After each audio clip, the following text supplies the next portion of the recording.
Toko penjinakanku jelas hanya menjual hewan jinak tingkat S. Namun tetap saja ditendang keluar oleh keluarga besar penjinak. Bukan karena mereka tidak tahu nilai, melainkan karena hewan jinak ini adalah bentuk terendah di mata semua orang. Satu saja diletakkan di pinggir jalan, pasti akan dibenci semua orang. Namun siapa sangka hewan yang kuambil sembarangan. Seekor kucing bodoh berharga 5 juta. Membuat nona kaya di depanku tak ragu mengeluarkan 10 juta untuk membelinya. Karena setelah kontrak sementara dia terkejut menemukan kucing bodoh ini ternyata adalah hewan jinak tingkat S langka 1/10.000 kucing 9 nyawa. Setiap kali mati, kekuatannya akan menjadi semakin kuat. Namun dia tidak tahu bahwa semua hewan jinak di tokoku semuanya benar-benar hewan jinak tingkat S. Karena aku memiliki sebuah taman hewan suci, walau kesempatan menangkap di dalamnya sangat sedikit. Namun setiap hewan jinak yang berasal dari sana, yang paling rendah sekalipun adalah tingkat S. Hanya setelah kontrak barulah bisa diketahui batas potensi sejati dari hewan jinak ini. Saat aku pusing memikirkan cara menjual seekor hewan jinak, Jiang Ruxue masuk dengan wajah penuh masalah. Karena dia tidak ingin menjadi alat tukar kepentingan keluarga, dia berkeliling seluruh kota berharap bisa mengontrak seekor hewan jinak tingkat S. Namun dalam hampir 10 tahun terakhir keluarga Jiang, hanya pernah muncul satu tingkat S. Pengawal di sampingnya juga menyuruh Jiang Ruxue menyerah. Karena hewan jinak di sini bukan ular roh sayur tingkat rendah, atau katak roh air, sama sekali tidak bisa memenuhi permintaan Jiang Ruxue. Saat mendengar aku mengatakan hewan jinak tingkat S sulit dicari, hewan jinak di tokoku semuanya tingkat S. Siapa sangka Jiang Ruxue tampak sangat tidak percaya, mengira aku pasti sedang menipunya. Karena hewan jinak yang dipajang di rak semuanya adalah hewan jinak yang tersingkir karena batas pertumbuhan terlalu rendah. Melihat Jiang Ruxue masih tidak mau percaya pada hewan jinakku, aku hanya bisa sembarangan mengambil seekor kucing bermotif sihir, dan menyuruh Jiang Ruxue menggunakan kontrak sementara padanya. Melihat aku begitu percaya diri, Jiang Ruxue pun tak punya pilihan selain melepaskan kekuatan mental untuk memulai kontrak. Begitu kontrak berhasil, dia terkejut mendapati kucing yang tampak biasa ini ternyata adalah kucing 9 nyawa tingkat S. Setiap kali mati kekuatannya akan menjadi semakin kuat. Dan tepat setelah kontrak selesai, Jiang Ruxue langsung memperoleh kekuatan yang mampu menghancurkan meja kayu solid dengan satu pukulan. Perlu diketahui ini baru kontrak sementara. Dia tak berani membayangkan seberapa kuat nanti setelah kontrak penuh. Namun alasan dibalik semua ini membuatnya berpikir dalam. Jelas aku memiliki begitu banyak hewan jinak tingkat S. Namun aku sendiri bukan seorang penjinak. Apelak membuatnya curiga bahwa aku adalah ahli tersembunyi. Saat itu juga dia berniat mengeluarkan 10 juta untuk membeli kucing ini. Bahkan membiarkan sisa 5 juta tanpa meminta kembalian. Para pengawal mengira Jiang Ruxue telah ditipu olehnya, dan menyuruhku segera meletakkan hewan jinak rendahan itu, sambil mengulurkan tangan hendak merebut kucing bermotif sihir. Melihat itu, Jiang Ruxue langsung membuat pengawal itu terhantam ke dinding. Dua pengawal, semuanya merasa sangat tidak masuk akal, karena kekuatan yang baru saja meledak keluar, jauh melampaui penjinak tingkat biasa. Mungkinkah ini hewan jinak tingkat S yang legendaris? Setelah mengantar Jiang Ruxue pergi, sistem mengingatkanku bahwa aku telah menyelesaikan misi pemula, menjual hewan jinak pertamaku, dan menghadiahkanku seekor hewan jinak tingkat 3S bernama Zuyan. Sial, ternyata itu salah satu dari 10 binatang buas purba. Meski penampilannya biasa seperti seekor monyet, namun kekuatannya jelas mengerikan dalam pertarungan 1 lawan 1. Kali ini benar-benar untung besar. Melihat itu, aku langsung memulai kontrak tanpa ragu. Dalam sekejap, gelombang emas meledak menyebar ke sekeliling, dan tubuhku pun ikut diperkuat cukup signifikan. Maka tugas selanjutnya adalah terus menjual hewan jinak. Untuk mendapatkan sumber daya evolusi, harus diketahui, orang lain membina hewan jinak harus menghabiskan waktu mencari sumber daya dalam jumlah besar. Sedangkan aku cukup menjual hewan jinak untuk mendapatkannya. Ini menghemat banyak waktu, benar-benar terlalu menguntungkan. Pada saat yang sama, di sisi lain, Jiang Ruxue akhirnya bisa memasuki arena pertarungan yang selama ini diidamkannya. Dia berniat sebelum arena pilihan surgawi dimulai, segera berlatih dan menyelaraskan diri dengan hewan jinaknya. Karena selama bisa meraih juara pertama, dia tak perlu menikah politik dengan keluarga Huo. Namun tepat saat melangkah masuk, dia langsung melihat seorang pria gemuk, dengan seorang pemuda berlutut di depannya sambil memohon ampun.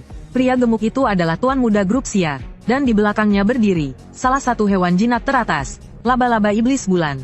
Dari pembicaraan orang sekitar diketahui, untuk membeli hewan jinak itu, dia menghabiskan hingga 6 juta. Melihat hal itu, Jiang Ruxue langsung memanggil kucing 9 nyawanya. Dengan satu lompatan ia naik ke atas arena, dan menyatakan ikut bertanding. Meski tak tahu apakah hewan jinaknya sebanding, dia tetap memutuskan untuk mencoba menghadapi laba-laba iblis bulan yang menerjang.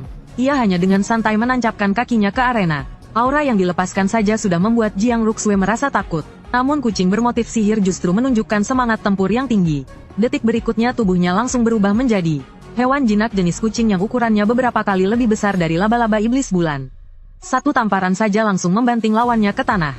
Disusul dengan satu serudukan yang langsung membuat lawan kehilangan kemampuan bertarung. Dalam sekejap dua orang di arena hewan jinak itu pun terkejut. Setelah itu, Tuan Muda Sia pun datang ke keluarga Lin dari kalangan keluarga hewan jinak. Ingin mencari di keluarga Lin sesuatu yang bisa mengobati laba-laba iblis bulannya. Karena dalam pertandingan ini, laba-laba iblis bulannya mengalami luka dan harus memakan katak roh air agar bisa pulih dengan cepat. Namun hewan jinak sampah seperti itu tidak mungkin dijual di toko manapun milik keluarganya. Namun Lin Ruo tiba-tiba teringat, mungkin di toko milik aku yang merupakan anak buangan keluarga akan ada. Di sisi lain, saat aku berharap hari ini akan ada beberapa pelanggan yang datang berkunjung, Lin Ruo membawa Tuan Muda Sia datang ke tokoku. Melihat itu, aku tampak kebingungan. Lin Ruo tidak peduli dengan apa yang kupikirkan, dan langsung menyuruhku mengeluarkan katak roh air untuk dijual sebagai pakan kepada Tuan Muda Sia. Saat itu bahkan Tuan Muda Sia pun merasa heran. Ternyata benar-benar ada orang yang menjual hewan jinak sampah seperti ini. Namun setelah melihat harga yang kutawarkan, dia langsung memaki dengan keras. Katak roh air sampah ini ternyata dijual seharga 5 juta. Padahal yang mutasi saja hanya 200 ribu. Yang punyaku malah minta 5 juta. Saat itu juga dia menganggap tokoku pasti toko hitam. Melihat aku tidak mau menjual, Lin Ruo terpaksa memainkan kartu perasaan. Mengatakan bahwa keluarga Sia adalah mitra penting keluarga Lin. Padahal aku baru saja diusir dari keluarga Lin. Aku sudah lama bukan orang dari keluarga Lin. Jadi sama sekali tidak terpengaruh oleh omongannya. Melihat cara halus tidak berhasil, maka Tuan Muda Sia hanya bisa memakai cara keras. Saat itu juga dia berniat memanggil laba-laba iblis bulannya. Ingin melihat apakah katak roh airku pantas dengan harga itu. Dalam sekejap, tubuh besar laba-laba iblis bulan memenuhi seluruh aula hewan jinak. Bahkan Lin Ruo di samping dengan bangga mengira aku sudah tamat. Di sisi lain, laba-laba iblis bulan sudah melesat cepat menyerang katak roh air. Namun siapa sangka detik berikutnya, di belakangnya muncul wujud asli katak emas raksasa. Hanya dengan satu tembakan cahaya emas, laba-laba iblis bulan langsung terhempas ke tanah. Melihat pemandangan itu, Tuan Muda Sia pun tertegun. Padahal di antara banyak hewan jinak tingkat A itu sudah yang paling puncak. Bahkan pernah ada orang menawar puluhan juta untuk membeli hewan jinak ini. Namun sekarang hanya dalam satu benturan sudah membuatnya begitu ketakutan. Alasan dibalik ini membuatnya tak bisa tidak berpikir dalam. Melihat itu, Lin Ruo segera maju memberi jalan keluar. Mengatakan pasti laba-laba iblis bulan terluka sehingga memengaruhi performa.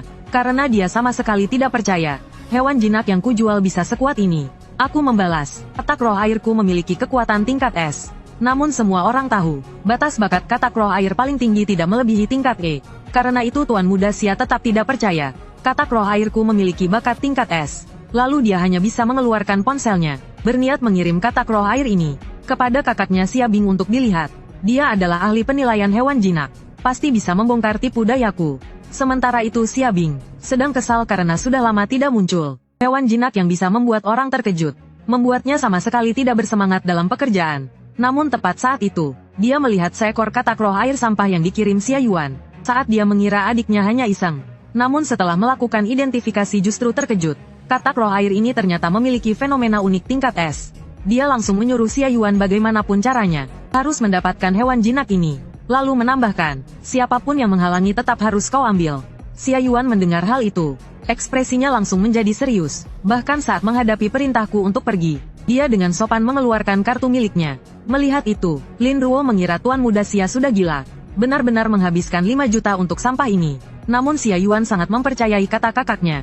Bahkan menyingkirkan sikap arogan sebelumnya. Ingin membeli hewan jinak ini sambil menjalin pertemanan denganku. Sekaligus tak lupa menyindir Lin Ruo. Memiliki talenta seperti ini tapi tidak tahu menghargai. Menurutku keluarga Lin kalian sudah jatuh. Bahkan memutuskan hubungan pertemanan dengan Lin Ruo karena ini. Melihat itu, aku tak bisa menahan rasa kagum. Pantas saja orang dari keluarga besar. Sikap menilai situasi dan memilih posisi ini benar-benar tajam pandangannya. Namun dia tak tahu semua ini adalah hasil petunjuk Xia Bing. Kakaknya adalah orang yang sudah melihat dunia luas. Jadi Xia Yuan yakin kakaknya pasti benar. Setelah mereka pergi, sistem pun muncul, mulai membagikan hadiah penjualan hewan jinak. Mendapatkan sumber daya evolusi hewan jinak jantung gelisah sebanyak 10.000. Melihat hal itu, aku langsung memberikan semua hadiah itu untuk dimakan Zuyan. Dalam sekejap Zuyan berevolusi menjadi fase pertumbuhan. Bulu dan bentuk tubuhnya pun ikut berkembang. Dan seiring peningkatan tingkat hewan jinak, tubuhku juga kembali mengalami penguatan. Pada saat yang sama, Xiabing telah sepenuhnya menyelesaikan identifikasi hewan jinak. Benar seperti yang ia lihat, hewan ini adalah tingkat S. Namun ketika dari mulut Xia Yuan ia tahu, hewan ini hanya dibeli dengan harga 5 juta. Ia pun tak bisa menahan rasa terkejut. Namun dengan cepat ia menenangkan diri. Jelas-jelas ini hewan tingkat S. Namun dijual semurah ini, ia langsung curiga aku pasti memiliki lebih dari satu hewan tingkat S. Ia pun segera membuka pintu berniat pergi. Namun detik berikutnya Xiabing malah terjatuh di tangga. Melihat kakaknya yang biasanya sangat tenang, kini justru terlihat begitu tergesa. Xia Yuan menyadari bahwa masalah ini sudah bukan sesuatu yang bisa ia kendalikan. Namun saat Xiabing dengan keringat bercucuran tiba di toko hewan jinakku, ia justru melihat ada 3 gadis sedang bernegosiasi denganku untuk membeli hewan jinak.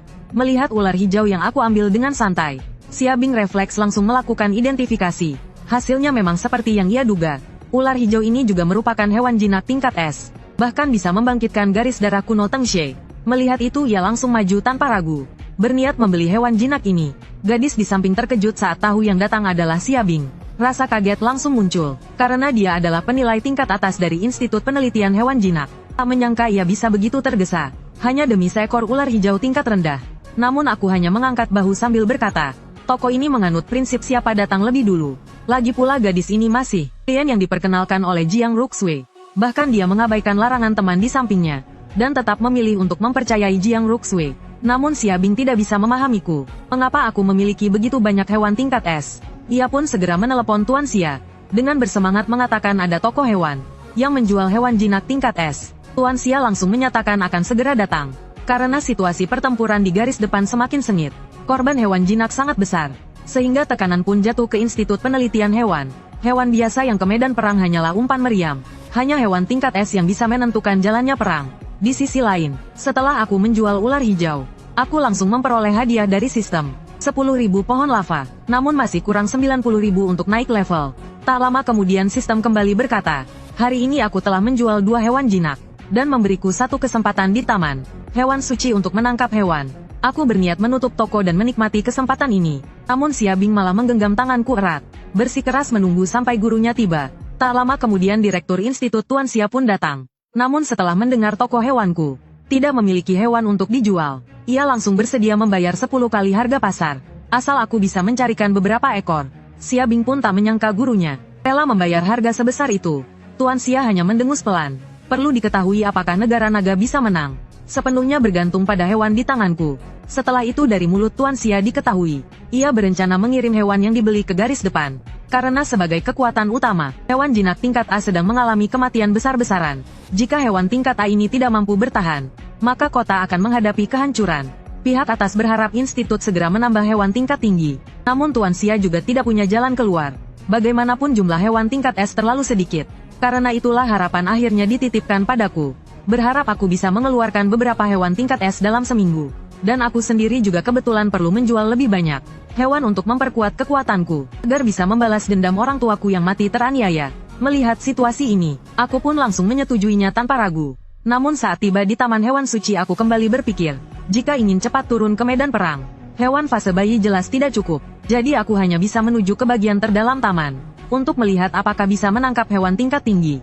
Saat aku mencapai batas wilayah, sistem memperingatkanku bahwa kekuatanku masih kurang. Masuk lebih jauh akan sangat berbahaya, dan memintaku segera kembali. Namun aku hanya tersenyum penuh percaya diri. King Jiao narasi, aku kan punya dewa buas Zuyan. Dan tepat pada saat ini, Zuyan tiba-tiba meraung gelisah ke depan. Ada apa ini? Sial.